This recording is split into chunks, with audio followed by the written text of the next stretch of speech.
Nah, gara-gara dia mendustakan itu, apa akibat yang berikutnya? Oh, dia menjadi kaku dan tidak lembut. Betul nggak? Iya. Karena apa?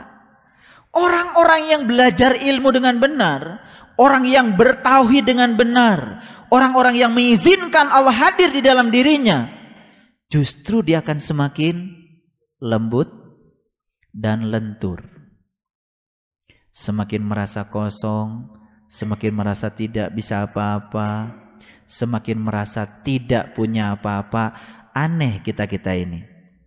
Kadang-kadang kita suka ngomong, aduh saya baru kehilangan. Kehilangan apa? Ya itulah kehilangan sesuatu. Gitu kan? Merasa kehilangan sesuatu yang sesungguhnya bukan milik kita. Aneh gak itu? Aneh. Kalau saya jelaskan begini, katanya yang aneh yang jelasin. Kita merasa kehilangan sesuatu yang kehilangan itu saja jelas-jelas bukan milik kita. Jadi kalau kita masih punya perasaan kehilangan ketika sesuatu tidak ada bersama kita, perasaan kehilangan itu saja tanda bahwa kita masih memiliki. Kalau kita masih memiliki, berarti kita sedang merampok haknya Allah Al-Malik yang maha memiliki. Kalau kita sedang merampok hak Allah, berarti kita menjadi perampok-perampok Allah. Kalau dibilang begitu malah kagak terima lagi. Padahal jelas-jelas kita merampok. Betul? Disebut perampok Allah, tambah marah. Padahal jelas-jelas dia sedang merampok puji yang punya Allah. Kita ngomongnya segut, alhamdulillah, segala puji kagungan Gusti Allah. Make sagala deh. Kalau sagala itu kan berarti habis semuanya untuk Allah. Kalau habis untuk Allah, kenapa kita suka merengek-rengek ketika orang lain tidak menghargai kita? Makanya pujian kita kadang-kadang dikotomi. Kalau mendapatkan yang kita ingin, kita sebut alhamdulillah. Mendapat yang kita tidak ingin, gak mau kita bilang alhamdulillah. Padahal harusnya dua-duanya alhamdulillah. Segala puji milik Allah kok. Betul nggak? Yuk, pernah kita kehilangan sesuatu bilang alhamdulillah. Ya, itulah kita. Sebentar, ini baru pembukaan.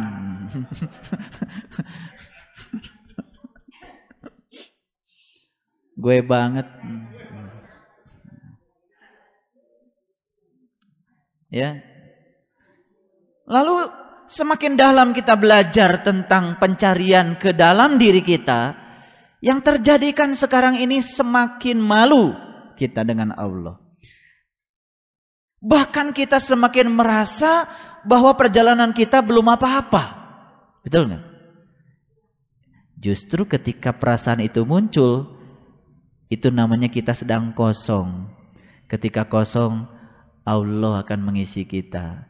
Tapi ketika kita merasa diri kita sudah berkecukupan segalanya, justru kita sedang isi. Pada saat isi, justru kita hanya akan mendapatkan kekosongan. Ayo, siapa yang sering merasa kosong dalam hidupnya? Karena dia terlalu penuh. Nah, tapi orang yang setiap saat dia kosong, maka dia akan selalu penuh. Ayo, mau dipenuhi oleh sampah atau mau dipenuhi dengan Allah? Pilihan kan sederhana. Kalau mau dipenuhi Allah, ya kosong. Tidak merasa memiliki, tidak merasa berjasa, tidak merasa sudah melakukan apa-apa, kosong saja.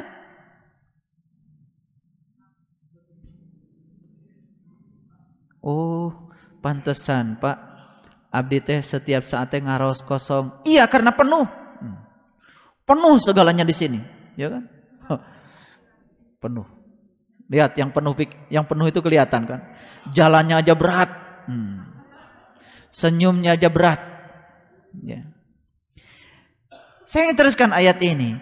Jadi ayat ini cerita tentang penyesalan orang yang ketika dalam kehidupan di dunia ini mendustakan pertemuan dengan Allah, ketika kiamat datang secara tiba-tiba, dia menyesal, kenapa saya dulu tidak menemui.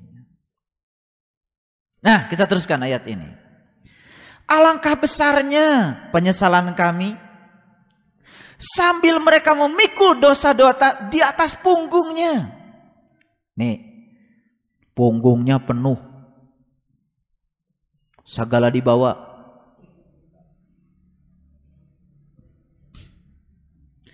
Sampai kita tuh tidak mengerti dalam hidup ini mana yang penting, mana yang tidak penting. Ada kan orang di jalan tuh yang riringkit, segala dibawa. Siapa itu?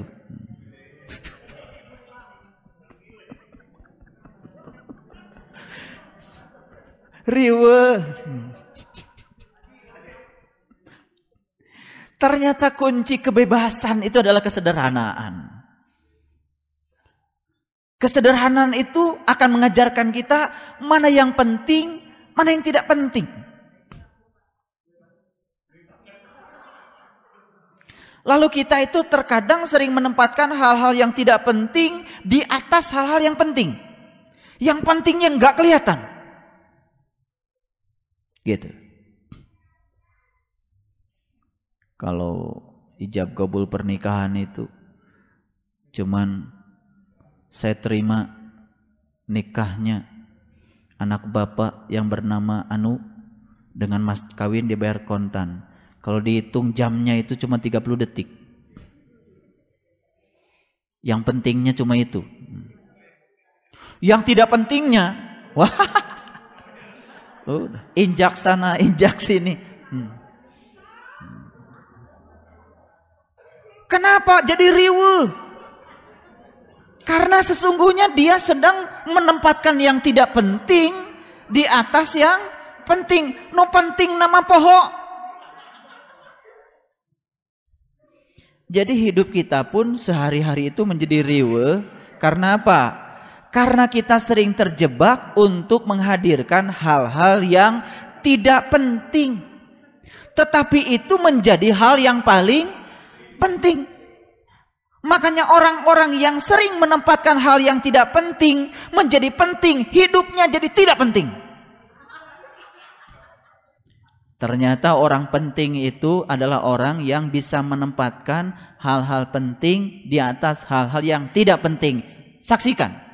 Semua orang sukses yang dipentingkan di semesta ini adalah orang yang bisa menempatkan hal penting di atas yang tidak penting. Yang ewuh pakewuh, yang riweuh, riringkit segala dibawa. Perhatikan. Gitu. Keun we cenah mikir.